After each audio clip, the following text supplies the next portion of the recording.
Thank you all for being here this evening.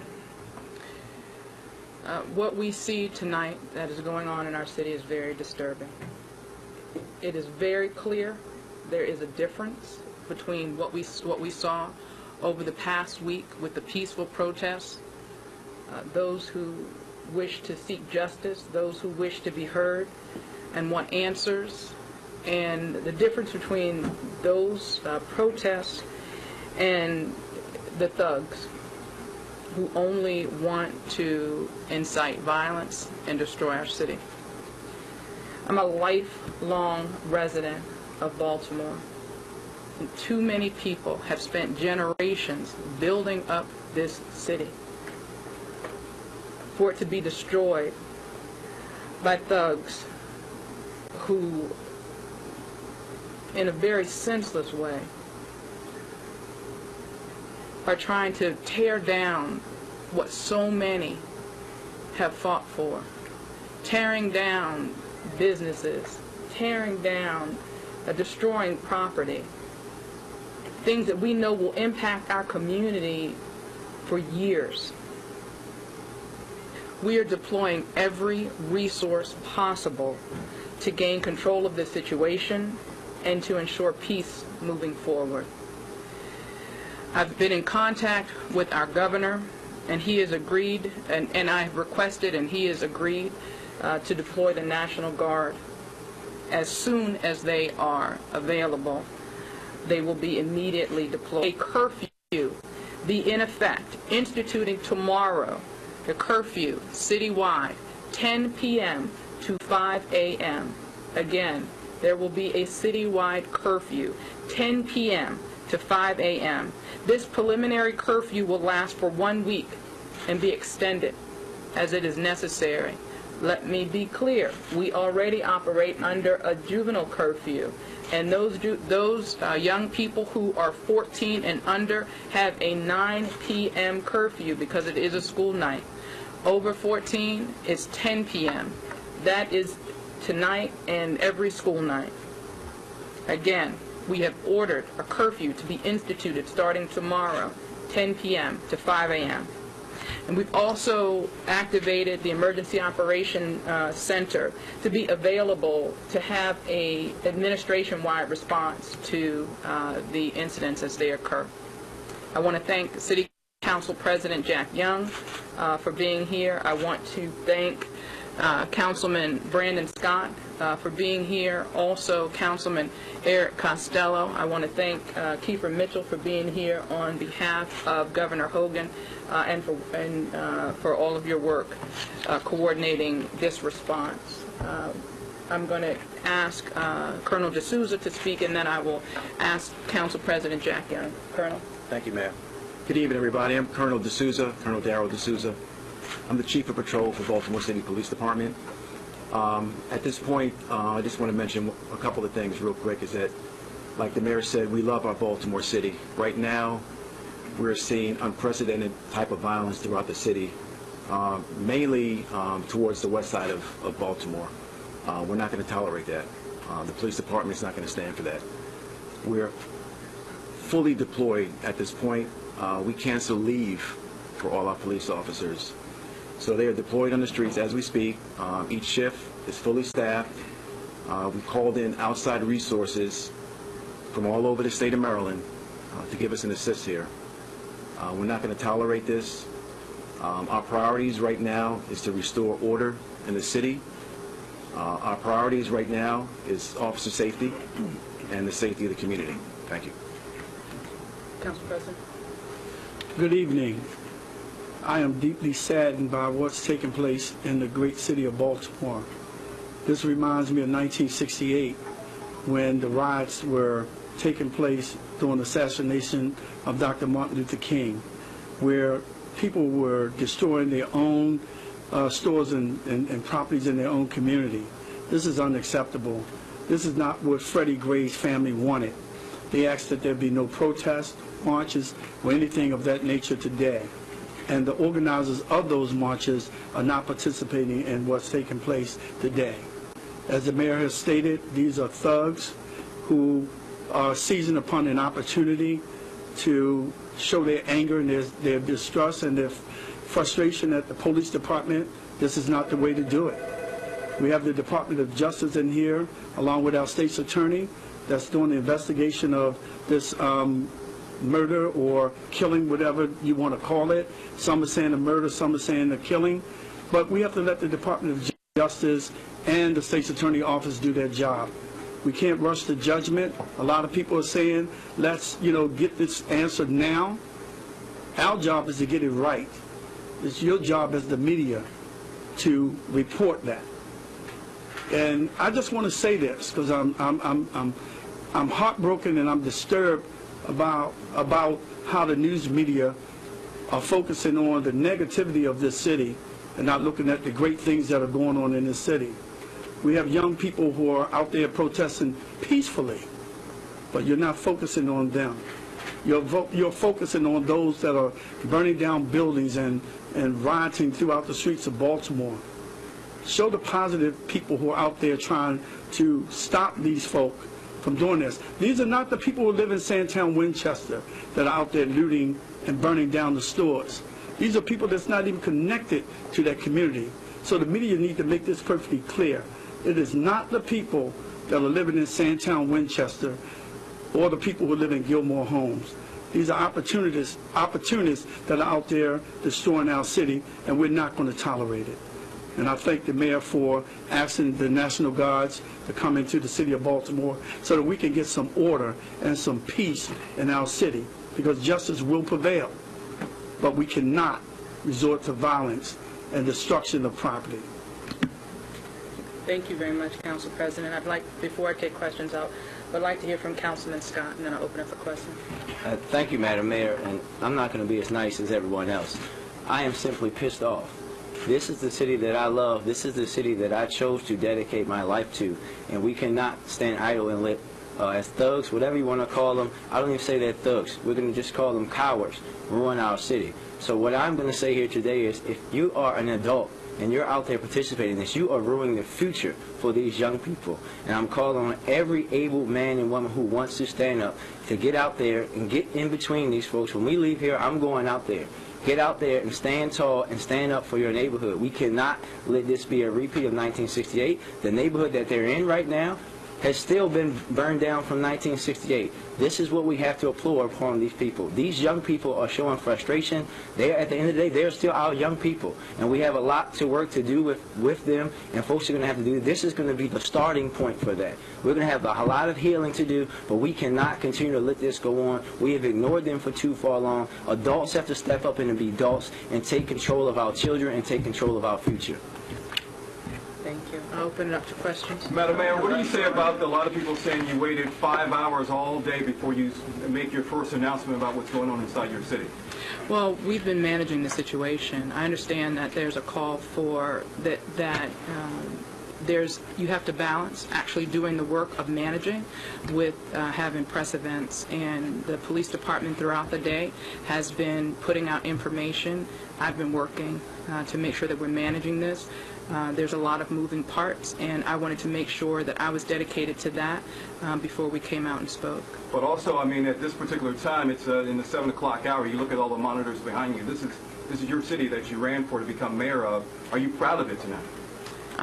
I am proud of the people from the community who have come out to say that they don't want this anymore. There are people who are marching right now to bring calm to our community. There are people who want so much for there to be peace and to protect the values of our community. I'm proud of them. I'm also very concerned because what I'm seeing is not, it's just not acceptable. You know, I shouldn't, I went to one of the elementary schools in the Western District, Gilmore Elementary School this morning, and talked to some 4th graders. And the first question the young lady asked me is, why are people trashing my neighborhood? I didn't have a good reason. I didn't have a good answer for her. It is so frustrating that people think that this makes sense to destroy our community when we know that those people who live there that are already hurting are going to be the ones that pay for that. Mayor, do you have a tally of arrests or injuries so far? Not yet. We can get that information to you. Mayor, what do you make of the criticism that your words might have encouraged some of the activity on the street today? I'll say the very blatant mischaracterization of my words was not helpful today. I was asked a question about the property damage that was done. And in answering that question, I made it very clear that we balance a very fine line between giving protesters, peaceful protesters, space to protest. What I said is, in doing so, people can hijack that and use that space for bad. I did not say that we were accepting of it. I did not say that we were passive to it. I was just explaining how property damage can happen during a peaceful protest. It is very unfortunate that members of your industry decided to mischaracterize my words and try to use it as a way to say that we're inciting violence. There's no such thing. There was no order to the police to hold back to let some of this happen or anything like that? Absolutely not. Absolutely not. And I've never said anything to that fact. Absolutely not. What we did was manage a peaceful protest in the best way possible, and when it got violent and destructive, we responded to that. We have an obligation to protect people's First Amendment rights. We also understand through the best training and best practices that we have to do everything that we can to de-escalate, and those were the tactics that were deployed yesterday. Did people exploit those tactics or that space that we gave to, that we facilitated to have peaceful protests for bad? Yes, they did, but we didn't endorse it. We didn't, we don't endorse it. We didn't allow it. We went into it. We went in using best practices to. You don't think it's a mistake? To allow people to have a peaceful protest? Right, no, for the de-escalation strategy. Any other questions? What is the plan now that night is falling? So, as I mentioned, we have the juvenile curfew for 14 and under. That's 9 p.m. We will be enforcing it. 14 to 17 is 10 p.m. We will be enforcing it. Tomorrow there will be a citywide curfew, as I said, 10 p.m. to 5 a.m. in the morning. Let me be clear. What that means is, if you are not, if you are on the streets, it will be for 2 reasons: medical emergency, or you're going to work. That's it. Do we have any updates on the police officers who were injured? We know 7 were injured, 1 was unconscious. Do we have an update on them? Kowalczyk, do you have it? Do you have to come? We know right now there's 15 officers. We can give. I got it, man. Okay, go ahead. So, unfortunately, at this point, 15 police officers were injured. Of the 15, 2 are still being hospitalized at this moment. The others have been released, minor injuries at this point.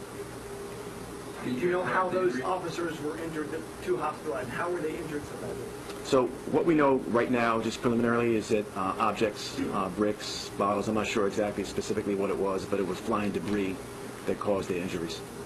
Did they have helmets on? Did they get hit in the head? I'm just trying to understand. Some did, some did not. Do we know how many groups there are, or how large this? How many people are involved in this? In terms of a number, I can't really tell you. I can tell you earlier part of the day, around dismissal time of schools, I know around the Mondawmin hub, we did see an excess of 75 to 100 school-age kids that was causing a lot of problems up there. The majority of the officers that were injured in the incidents that occurred around that Mondawmin hub was coming from, like I said, flying debris, and from what we can tell, it looked like it was school-age kids. The good thing is that we have a lot of video that we're easily able to, over the next couple of days, really, and safe to say, track them down and find out who's responsible. But didn't the department know on social media that this was going to happen? I mean, everyone knew that Mondawmin Mall was being mentioned on social media and that the students were planning on meeting there. Could more have been done by the department to stop this before it got out of control? So we monitor social media. It's no surprise. And we did know that there was mention of something that was going to occur there. So what we did was we pre-deployed. So we actually were out there before dismissal time. Are you satisfied with how the department handled the response at Mondawmin, looking back? What I can say is that I'm not happy that 15 officers were injured at this point. I'm not happy at all. Could we have done things differently? We have to sit back and really assess that. But it's right now, like I said, the 15 officers were injured. It's 2 of them are still hospitalized. It's unacceptable. Do you know how many arrests we have in ballpark figure? Like, generally speaking, how many people have you pulled off the street through all this? Prior to me coming over here was about maybe 27 arrests, and that was about maybe 30 minutes ago. Let me ask you a quick question. Moving forward, what role will the National Guard play in assistance with the police, and how do you see all of this ending? It certainly seems from what we've seen today that this looks virtually impossible to stop. I know it's not, but it appears that way. How do you plan on getting a hold of this whole situation? In a couple of ways. First, the National Guard will be deployed in collaboration and cooperation with the Baltimore City Police Department. There are several ways that they can be used, and we will determine that. It has not been determined yet. We will, once we get the exact number that will be deployed, we will make a determination of how to best use that number to provide backup and support for the Baltimore City Police Department. With respect to how do we get to order, let's be clear. The council president and I share the frustration of the negative images that are being shown of our great city. But best believe we're going to use all of those images to hold the individuals who are destroying our city accountable. So once people start getting arrested for the looting, for the destruction, I think they will understand that this is not a lawless city. And the thugs and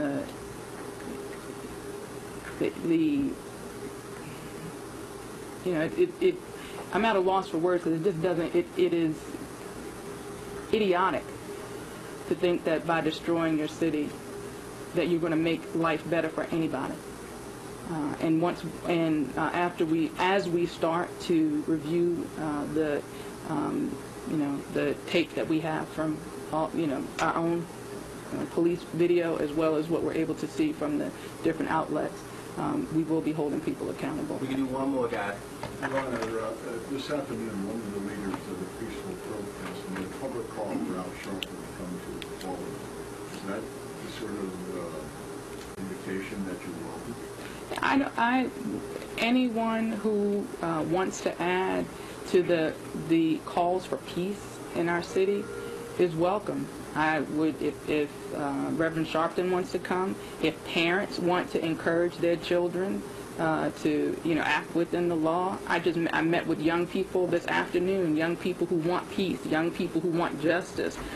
They were given their own suggestions on how young people themselves can add voice and try to add a sane message, a message that says it's not in our name that you are destroying our city.